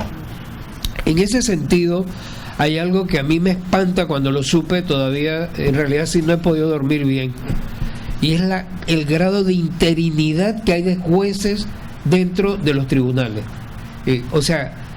Más del 50% creo de los jueces tienen como una especie de espada de Damocles, porque tienen que dar fallos sin saber que tienen la permanencia. Entonces eso contradice un artículo de la Constitución que usted leyó, que es casi el pilar que le leyó aquí, que ella ya se lo sabía, ¿no? La diputada, el de la independencia. Ese es como el pilar, es como, desde mi perspectiva, la piedra angular, pero entonces tú dices, está interino, la mitad y una de las aspiraciones justamente del Pacto de Estado por la Justicia, la carrera judicial, está totalmente, no quiero decir castrado porque suena mal, ¿no? Pero está muy mal. Quite castrado. Así que, ¿cómo lo ve Luis Camargo en la hipótesis, vamos a soñar que ya está magistrado ya? ¿Qué haría siendo ya magistrado de la Corte frente a ese problema de la interinidad? Fíjese, siempre fui un defensor de la carrera judicial, porque es mejor tener una ley que tener un acuerdo de la Corte, que puede ser derogado en cualquier momento. Hasta el año 2015, que se pide la ley 53, que es la ley de carrera judicial, sí se hacían concursos en el órgano judicial, bajo las disposiciones de ese acuerdo de la Corte Suprema de Justicia, que buscaba eso, la estabilidad de los funcionarios judiciales. De plano, yo fui parte de esas comisiones de evaluación y obtuve mi puesto en las diferentes etapas a través de concursos de méritos. Sin embargo, el sistema tenía que ser mejorado. Y qué mejor que hacerlo a través de una ley que tomó mucho tiempo. Una ley donde participaron no solamente los funcionarios del órgano judicial y sus representantes, sino diferentes sectores de la sociedad civil. Y que al final fue aprobada y es ley vigente de la República de Panamá. Yo no tengo ningún tipo de cuestionamiento y creo que la comunidad tampoco referente al contenido de esa ley. Es una ley muy bien lograda, muy bien analizada y estructurada en cada uno de los organismos que van a gestionar la administración de la carrera judicial, la carrera de la defensa pública y la carrera administrativa, que son los tres aspectos que están regulados en la ley de carrera judicial. El problema ha sido que no se ha implementado. Y no se ha implementado por diversos factores que hay que analizar. Por ejemplo, ya la ciudadanía urgía y estaba ávida a que se implementara el sistema penal acusatorio, que se había postergado en ya más de una ocasión, y que se habían establecido los tiempos para entrada en vigencia de ese sistema en el primer distrito judicial, en el segundo, en el tercero y en el cuarto. Entonces, ahí tenemos una correspondencia, digamos, de una necesidad del sistema penal y su actualización a una correspondencia con el nombramiento mediante el sistema de carrera judicial. Y hubo que tomar decisiones, y yo las observo de esa forma, en virtud de que se designan los funcionarios que van a encargarse de la implementación y actuación dentro de este sistema penal acusatorio, sin todavía ser sometidos, aunque lo serán con posterioridad, a los rigores del sistema que plantea la ley de carrera judicial. Eso quizás es lo que el profesor Candaneo está enunciando acerca de la interinidad de muchos funcionarios. Pero recientemente, y lo pueden ver en la página web del órgano judicial, se han iniciado ya las reuniones de los diferentes consejos de administración de las carreras que conforman el órgano judicial de cara a establecer ya plazos para la implementación y la reapertura de los concursos que permitirán entonces que los funcionarios que se encuentren en ese estado de interinidad puedan aspirar, concursar y obtener, en base a sus méritos o su desempeño y sus evaluaciones correspondientes, la titularidad. En definitiva, eso está en proceso. Y cuando ese proceso culmine, creo que será un paso más en la consecución de la plena vigencia de ese instrumento que es la ley de carrera judicial y materializar lo que es el principio de independencia judicial, que no es otro que la inamovilidad de los jueces y que solamente puedan ser removidos con base a las causas o a las faltas que establece la ley de carrera judicial. Esa es la herramienta, como bien lo señala usted, que le da independencia al juez. El tener la tranquilidad de que sus decisiones no van a provocar un cisma o un problema que va a afectar su estabilidad laboral y sus ingresos económicos, de los cuales depende su familia. Y esa tranquilidad de poder actuar libremente y con independencia de poderes externos o internos es lo que se propende a través de la norma constitucional y la norma del Código Judicial.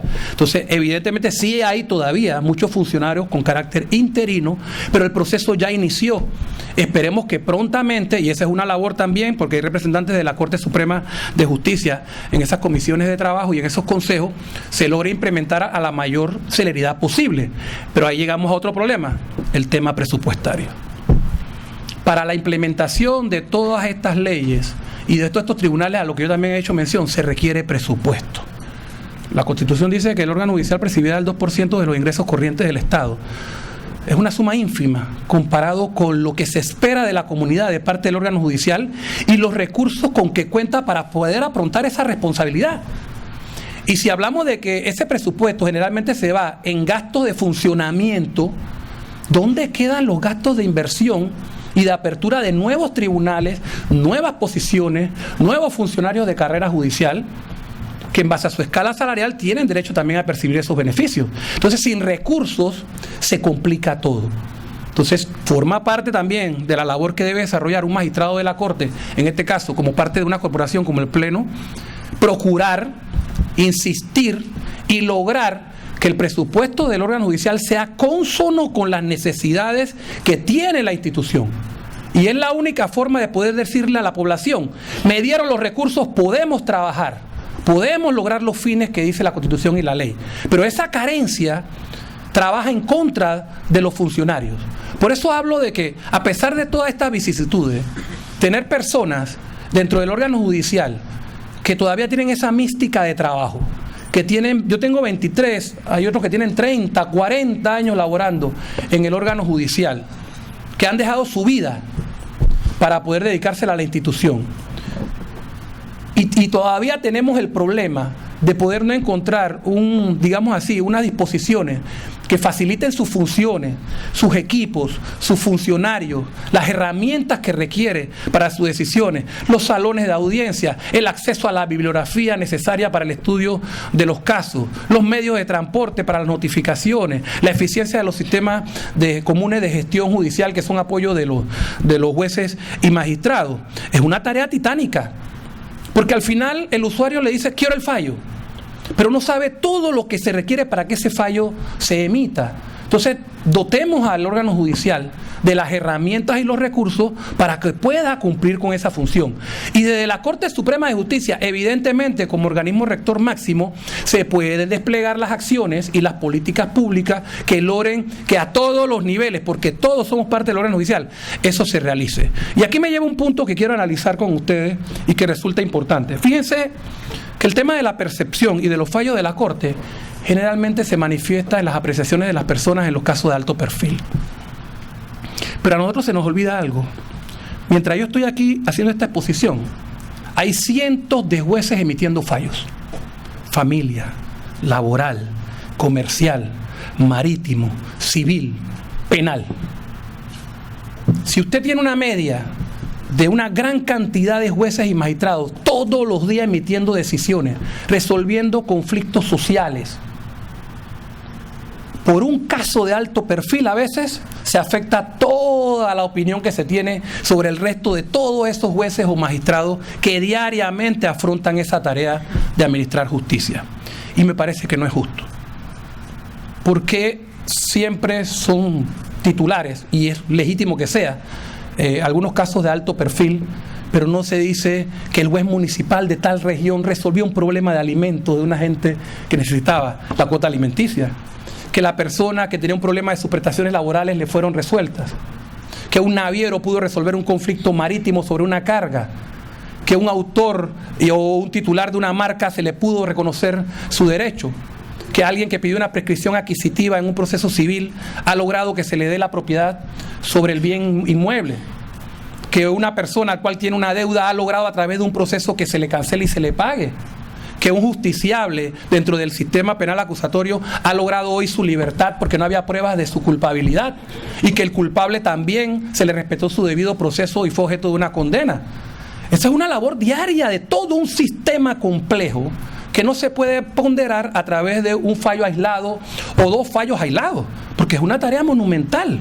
Si aquí se hiciera un ejercicio para analizar cuántas sentencias y autos de fondo expiden todos los tribunales de la República de Panamá todos los días, quedaríamos asombrados.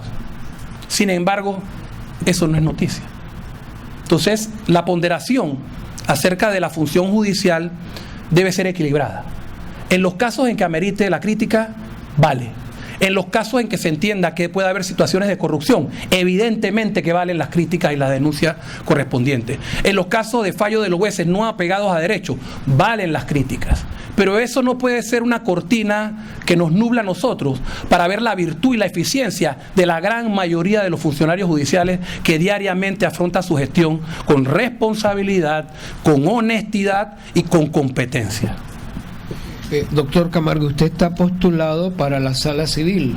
Sin embargo, ha mencionado aquí en esta última parte una palabra que es casi norte de esta época, que es la palabra corrupción. Y corrupción en todos los países, en todo el mundo. Creo que hoy se está ventilando mucho más. Siempre ha existido, pero bueno, nos interesa la de hoy. ¿Cómo el tema de la corrupción afecta a la actividad de un magistrado, el fenómeno social y concretamente la corrupción en el órgano judicial, que está allí, que muchas veces se mira para otro lado? Uno espera que los magistrados, el pleno, estén más pendientes de eso, y está allí. Entonces muchas veces, bueno, sí, la independencia del juez, pero al mismo tiempo resulta que percepción muchas veces, y por otro lado también evidencia de que allí hubo pues debajo de la mesa unas cosas en el fallo, en la decisión.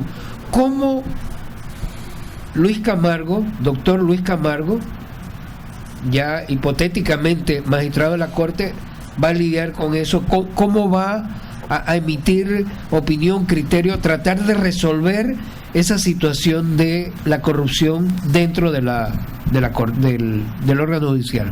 Dos aspectos. Cero tolerancia a la corrupción, pero respeto a las garantías procesales de todo acusado de corrupción. Eso es fundamental. Toda persona acusada de un delito tiene derecho a que se le respete su debido proceso. Y es la comprobación del delito o de la infracción de carácter penal la que lleva a la sanción. Y ahí está la falta de tolerancia. Debe ser expulsado del sistema. Yo no soy un soñador para pensar que no existen actos de corrupción dentro del sistema. Puede haberlos.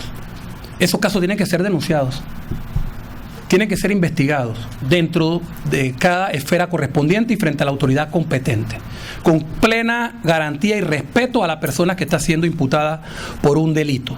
Y si se comprueba, aplicar las sanciones correspondientes, sean administrativas o sean judiciales. En este sentido hablo de las normas del Código Penal que sancionan los delitos contra la administración de justicia y también contra la administración pública. Eso es en la óptica interna. Miren, hay un principio que yo no negocio nunca, y hablo solo por mí y que me inculcaron desde pequeño. Si hay una cosa que yo adoro todos los días, es acostarme con la conciencia tranquila. Llegar a mi casa, ver un partido de béisbol, una buena película y acostarme con la conciencia tranquila de que las decisiones que yo tomé fueron conformes a derecho. Y yo no le afecté por influencia de ningún tipo los derechos a nadie. Yo creo que eso no tiene precio. Cuando tú andas en actividades incorrectas, andas mortificado, andas alterado, andas intranquilo, no puedes dormir, no tienes conciencia propia. Y el tema de la honestidad y la integridad se inculca desde la más tierna infancia. Desde pequeños se nos impregnan esos valores. Por eso se dice que la ética no puede ser enseñada. La ética no puede ser enseñada, se adquiere, pero sí se puede aprender principios y valores éticos en el desarrollo de tu vida. Y en mi opinión, ese flagelo de la corrupción, que es el mal del siglo XXI, y que no es Panamá nada más. Yo he viajado a otros países a dar conferencias, a cursos, seminarios, y me he encontrado con que tienen las mismas realidades que nosotros. Tiene que ser combatido, y la forma eficaz de hacerlo en un Estado democrático es a través de los cauces legales. Ok, la culpabilidad de los acusados de corrupción debe demostrarse ¿dónde? En los procesos.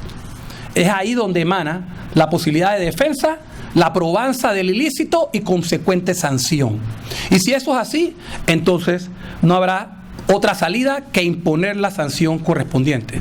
Hay un principio constitucional de que toda persona se presume inocente hasta que se le pruebe lo contrario. Entonces, esa actividad corresponde a los agentes de instrucción y el juzgamiento a los jueces para acreditar si existió o no el acto de corrupción y en consonancia aplicar las sanciones. Pero mi norte siempre ha sido cero tolerancia a la corrupción, cualquiera que sea el tipo de corrupción que se trate de llevar a cabo. Yo fui a una conferencia, y ya es la última pregunta, en esta primera ronda. Fue una conferencia muy entusiasmado para ver qué decía el juez Garzón sobre cómo deben elegirse los magistrados. Y alguien hizo la pregunta, ¿no? Creo que otras personas llegaron a ese lugar justamente a hacer esa pregunta. Y él reflexionó unos segundos, hizo una pausa y después dijo, bueno, hay que elegirlos como se elige un diputado, una diputada, así, en elección popular. Y yo me fui intranquilo porque me parece que como que es complicado, ¿no? Aunque de repente es una opción. Un diputado no le debe el puesto sino al montón de gente y ahí eso se diluye. Entonces, bueno, pasa el tiempo, ya estamos en el 20, ahí Camargo dice que solo va a ser 9 años porque ya está perdiendo uno, ¿no? Está perdiendo uno, bueno, ya está su segundo año allí de magistrado y resulta que aparece uno de los que firmó su designación y dice, oye, mira, necesito que ese caso que está allí me ayudes con ese caso. ¿Cómo reacciona Luis Camargo frente a esa llamada de uno de los que firmó allí del gabinete? No sé, aunque yo pienso, y perdone que ya me estoy entusiasmando, eso del gabinete es un eufemismo, porque el presidente es el que nombra a los ministros, es el presidente. Y la Constitución ya miente en eso, dice que es el gabinete el que designa. Si es que, ¿quién no del gabinete? Y yo quiero saber, que levante la mano el que no obedece o no fue designado por el presidente. ¿Usted qué le debe? ¿Le debe un favor a esa persona que nombró su nombramiento? ¿Cómo usted reacciona frente a esa llamada?